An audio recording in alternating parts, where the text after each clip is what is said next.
ವೀಕ್ಷಕರೇ, ತಾವಿಲ್ಲಿ ನೋಡುತ್ತಿದ್ದ ಹಾಗೆ ಶ್ರೀ ವಿನಾಯಕ ದೇವಾಲಯ ಇಡಗುಂಚಿ ಇಲ್ಲಿ ತಾತ್ಕಾಲಿಕ ಗೌರವಧನದ ಆಧಾರದ ಮೇಲೆ ಕೆಲಸ ಮಾಡಲು ಈ ಕೆಳಕಂಡ ಹುದ್ದೆಗಳಿಗೆ ನೇಮಕ ಮಾಡಿಕೊಳ್ಳಲು ಮರುಪ್ರಕಟಣೆ ಹೊರಡಿಸಿದ್ದಾರೆ. ಅರ್ಜಿ ಸಲ್ಲಿಸಲು ದಿನಾಂಕ 21/10/2021 ಕೊನೆಯ ದಿನಾಂಕವಾಗಿರುತ್ತದೆ. ಎಲ್ಲ ಹುದ್ದೆಗಳಿಗೂ ಕನಿಷ್ಠ 18 ವರ್ಷ ವಯೋಮಿತಿ ಮುಗಿದಿರಬೇಕು ಮತ್ತು ಗರಿಷ್ಠ 40 ವರ್ಷ ನಿಗದಿಪಡಿಸಲಾಗಿದೆ. ಇಲ್ಲಿ ನೋಡ್ಕೋಬಹುದು ತಾವು 3 ರಿಂದ 6 ಮತ್ತು 9ರಲ್ಲಿನ ಹುದ್ದೆಗಳಿಗೆ ದಿನಾಂಕ 27/10/2024 ಬೆಳಗ್ಗೆ 10 ಗಂಟೆಗೆ ಹಾಗೂ 1, 2, 7 ಮತ್ತು 8ರಲ್ಲಿನ ಹುದ್ದೆಗಳಿಗೆ ಇಲ್ಲಿ ಕೆಳಗೆ ಲಿಸ್ಟ್ ಇದೆ ವೀಕ್ಷಕರೇ. ಆ ಲಿಸ್ಟ್ ನಂಬರ್ ಕೂಡ ಕೊಟ್ಟಿದ್ದಾರೆ, ಸೀರಿಯಲ್ ನಂಬರ್ಗಳ ಹುದ್ದೆಗಳಿಗೆ 3/11/2024 ಬೆಳಗ್ಗೆ 10 ಗಂಟೆಗೆ ಪ್ರಧಾನ ಜಿಲ್ಲಾ ಮತ್ತು ಸತ್ರ ನ್ಯಾಯಾಲಯ ಕಾರವಾರ ಇಲ್ಲಿ ಸಂದರ್ಶನ ನಡೆಸಲಾಗುವುದು. ಸಂದರ್ಶನಕ್ಕೆ ಪ್ರತ್ಯೇಕ ಸೂಚನಾ ಪತ್ರ ನೀಡಲಾಗುವುದಿಲ್ಲ. ಸೂಚನೆ ಮತ್ತು ಸಂಪೂರ್ಣ ವಿವರವನ್ನು ಜಿಲ್ಲಾ ನ್ಯಾಯಾಲಯದ ಮಾಹಿತಿ ಫಲಕ ಅಥವಾ ಶ್ರೀ ವಿನಾಯಕ ದೇವಾಲಯ ಇಡಗುಂಚಿ ಸೂಚನಾ ಫಲಕದಿಂದ ಪಡೆಯಬಹುದಾಗಿದೆ. ಪ್ರಕಟಣೆ ಬಂದ್ಬಿಟ್ಟು 28/8/2024 ವಿವಿಧ ಹುದ್ದೆಗಳಿಗೆ ಈಗಾಗಲೇ ಅರ್ಜಿ ಸಲ್ಲಿಸಿದ ಅಭ್ಯರ್ಥಿಗಳು ಪುನಃ ಅರ್ಜಿ ಸಲ್ಲಿಸುವ ಅಗತ್ಯ ಇರುವುದಿಲ್ಲ. ಹುದ್ದೆಗಳು ಈ ಕೆಳಗಿನಂತಿವೆ. ಈಗಾಗಲೇ ಯಾರು ಅರ್ಜಿ ಸಲ್ಲಿಸಿದಾರಲ್ಲ ಇವುಗಳ ಹುದ್ದೆಗಳಿಗೆ ಅವರು ಪುನಃ ಅರ್ಜಿ ಸಲ್ಲಿಸುವ ಅಗತ್ಯ ಇರುವುದಿಲ್ಲ. ಈಗ ಬಂದುಬಿಟ್ಟು ಹೊಸ ಅಪ್ಲಿಕೇಶನ್ಗಳನ್ನು ಕರೆದಿದ್ದಾರೆ. ಇನ್ನೂ ಹೆಚ್ಚಿನ ಜನರು ಬೇಕಾಗಿದ್ದಾರೆ, ಅಂಥವ್ರಿಗೆ ಅಪ್ಲಿಕೇಶನ್ಗಳನ್ನು ಕರೆದಿದ್ದಾರೆ. ತಾವು ಯಾರ್ಯಾರು ಎಲಿಜಿಬಲ್ ಇದ್ದೀರೋ, ತಾವು ಯಾರು ಹೋಗಲು ಬಯಸ್ತಾರೋ, ಇಚ್ಛೆ ಇರ್ತೀರೋ ತಾವು ಅಲ್ಲಿ ಹೋಗಿ ಜಾಬ್ಗಳನ್ನು ಮಾಡ್ಬೋದು. ಆಯ್ಕೆಯಾದ ಅಭ್ಯರ್ಥಿಗಳಿಗೆ ಉಚಿತ ಊಟ ಮತ್ತು ಉಪಹಾರ ಇರುತ್ತದೆ ಅಂತ ಅವರು ಹುದ್ದೆಗಳ ವಿವರ ಕೂಡ ನೀಡಿದ್ದಾರೆ. ಇಲ್ಲಿ ಬಂದುಬಿಟ್ಟು 1, 2, 3 ಅಂತೇಳಿ ಸೀರಿಯಲ್ ನಂಬರ್ ಕೂಡ ಕೊಟ್ಟಿದ್ದಾರೆ ನೋಡ್ಬೋದು. ಆಗಲೇ ಹೇಳಿದಂತೆ ಹುದ್ದೆ ಹೆಸರು ಬಂದುಬಿಟ್ಟು ಮಣಿಗಾರರು. ಒಂದು ಹುದ್ದೆ ಯಾವುದೇ ಪದವಿ ಮುಗಿದಿರಬೇಕು. ಮಾಸಿಕ ಅಂದರೆ 20,000 ರೂಪಾಯಿ ಗೌರವಧನ ಕೊಡ್ತಾರೆ ಅವರಿಗೆ.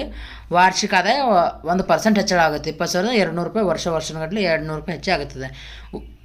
ಉಚಿತ ವಸತಿ ಸೌಲಭ್ಯ ಇರ್ತದೆ. ಅಲ್ಲಿ ವಸತಿ ಸೌಲಭ್ಯ ಕೂಡ ಇದ್ದಿರುತ್ತೆ, ಊಟ ಸೌಲಭ್ಯ ಕೂಡ ಅವ್ರದ್ದೇ ಇದ್ದಿರುತ್ತೆ.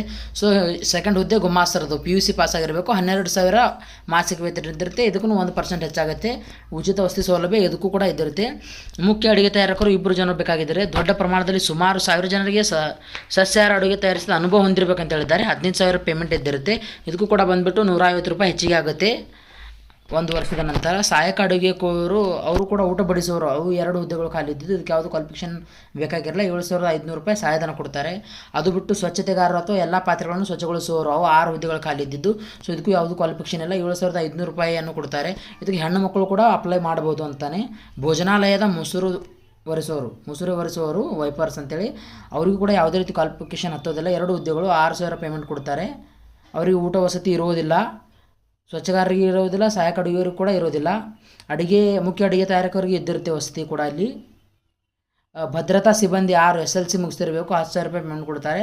ಅದೇ ರೀತಿ ವರ್ಷಕ್ಕೆ 100 ರೂಪಾಯಿ ಹೆಚ್ಚಾಗುತ್ತೆ, ಅವರಿಗೂ ಕೂಡ ವಸತಿ ಇದ್ದಿರುತ್ತೆ. ಕಚೇರಿ ಪರಿಚಾರಕರು 1 ಹುದ್ದೆ SLC ಮುಗಿಸಿದವರಿಗೆ 10,000 ಪೇಮೆಂಟ್ ಕೊಡ್ತಾರೆ, 100 ರೂಪಾಯಿ ವರ್ಷಕ್ಕೆ ಹೆಚ್ಚಾಗುತ್ತೆ, ಅವರಿಗೂ ಕೂಡ ವಸತಿ ಇರುತ್ತೆ. ಸ್ಕಾವೆಂಜರ್ ಹುದ್ದೆ 2 ಹುದ್ದೆಗಳು, ಇದಕ್ಕೆ ಯಾವುದೇ ರೀತಿ ಕ್ವಾಲಿಫಿಕೇಷನ್ ಬೇಕಾಗಿಲ್ಲ, 10,000 ಪೇಮೆಂಟ್ ಇದ್ದಿರುತ್ತೆ. ಇದಕ್ಕೆ ಅಲ್ಲಿ ವಸತಿ ಕೂಡ ಇರುವುದಿಲ್ಲ ಅಂತ ಹೇಳಿದ್ದಾರೆ. ಬಂದುಬಿಟ್ಟು ತಾವು ನೋಡ್ಬೋದು, ಪ್ರಧಾನ ಜಿಲ್ಲಾ ಮತ್ತು ಸತ್ರ ನ್ಯಾಯಾಧೀಶರು ಉತ್ತರ ಕನ್ನಡ ಕಾರವಾರದಲ್ಲಿ ಇರುವಂಥ ಎಲ್ಲ ಹುದ್ದೆಗಳು ಇವೆಲ್ಲ ಮಠದಲ್ಲಿರುವಂಥ ಹುದ್ದೆಗಳು. ವೀಕ್ಷಕರೇ, ಯಾರಾದರೂ ಅಪ್ಲೈ ಮಾಡಲು ಅರ್ಹರಿದ್ದರೆ ಅವರು ಬೇಗನೆ ಅಪ್ಲೈ ಮಾಡ್ಕೊಳ್ಳಿ. ಕೊನೆಯ ದಿನಾಂಕ ಬಂದುಬಿಟ್ಟು 21/10/2024 ವೀಕ್ಷಕರೇ. ಇದಕ್ಕೆ ಯಾವುದೇ ರೀತಿಯಾದಂಥ ಅಪ್ಲಿಕೇಶನ್ ಫೀಸ್ ಇರೋದಿಲ್ಲ, ಏನೂ ಇರೋದಿಲ್ಲ. ತಾವು ಬೇಗನೆ ಅಪ್ಲೈ ಮಾಡಿಕೊಂಡು ಜಾಯ್ನ್ ಆಗಿ. Thank you so much for watching.